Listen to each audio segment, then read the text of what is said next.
Friends, today I am going to be doing my compare and contrast of the book Siege and Storm and a few other books to season 2 of Shadow and Bone. This is going to be episodes 3 and 4. Let's jump in. They definitely are implying this like calls to like thing. I mentioned this in my review for Siege and Storm. I couldn't get the words out, but I got there eventually.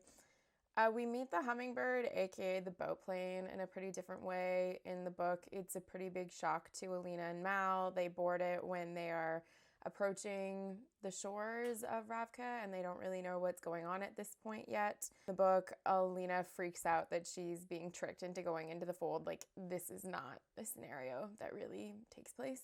She's just like smiling here going into the fold, which I find to be very odd. This is not something at all that happened. We're getting a lot of background for Kaz, and I'm not sure if I'm really liking this at this point.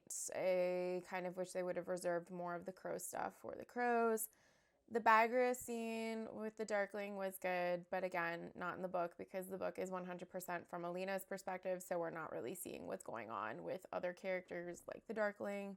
Alina thinks she's tearing down the fold now, like, what? This definitely did not happen in the book. She knew she wasn't ready and she didn't want to be in the fold at all. So this is really interesting. Not a fan of this scene. Really, really not a fan of this scene.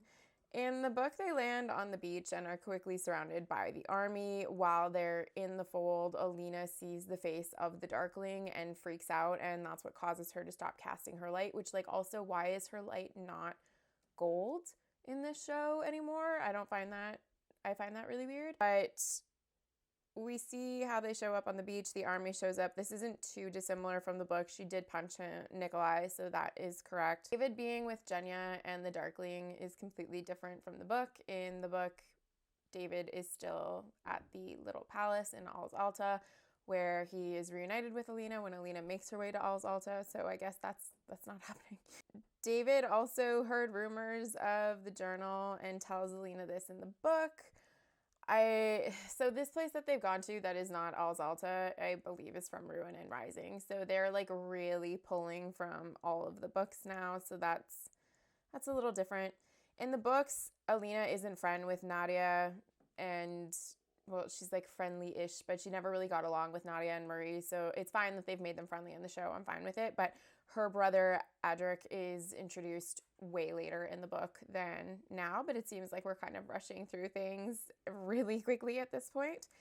Zoya admitting that she's jealous is something that I don't feel like Zoya would ever do. That's just not with the Zoya character. I get that they're making her more likable, but like, no. This side story of the people that are with the Darkling is completely different. That's new. I mean, I get it. It's fine. Most people want more Ben Barnes time on screen, so I'm not like super upset about it. And also things would be going on with him, but this is just very different from the book. Taking Bagra's finger is completely different, especially based on the fact that in the book he takes her eyes. He doesn't take her finger. And he is being called Kerrigan all the time. He is never called Kerrigan in the books. He is referred to as the Darkling. Enya's plot is also completely different in the show than it is in the book. In the book, she stays behind to help save Alina on the ship and is scarred by the shadowy figures because of that. And this is just very, very different. The marriage proposal that Nikolai offers Alina is also different in the book. The Darkling and Genya scene is weird. I don't really love any of this, but Matthias' fighting is from like the beginning of Six of Crows, so we're just pulling now from everything. I guess no one's gonna get like a unique story now. Like what is Matthias even doing right now? But whatever. David taking the journal is definitely different. Alina didn't make a whole thing out of the proposal too. Like she really wasn't into it, and that was kind of it. So that was episode 3. I'm not really loving the show so far, but we'll jump into episode 4 and we'll see what happens. She does not agree to the engagement in the book, at least in book 2, so that's new. Alina telling people that she feels overwhelmed by the amplifier and wants the third amplifier does not happen at all, and also her wanting to learn how to perform the cut. She already basically knows how to perform the cut. This is something that she kept really secret in the book, was that she was feeling this like really strong pull to get the third amplifier, and she felt that her personality was changing. So I don't understand this, but everything is feeling super rushed. I don't know if Netflix was like, hey guys, you're not getting a season 3, and they were like, whoa, we got to do all this stuff really fast. But Vasily is also very different. In the book, it's more fleshed out. We get more time with Nikolai basically plotting against Vasily, so that's different. What's happening in this episode that is at the end of the book? Vasily says that the Darkling must be close enough to control the shadowy figure, so like now we're referring to him as the Darkling again. Okay, but like why is this all happening so quickly? This is the end of the book. Like I don't get this. And they're also giving Genya like a ton of agency in this, which like I'm not super opposed to, but it really just does differ from the book. And there's been nothing about the apparat at this point, so I'm kind of confused as to what is going on in general with these episodes, but that's basically episode 4. That's episode 4.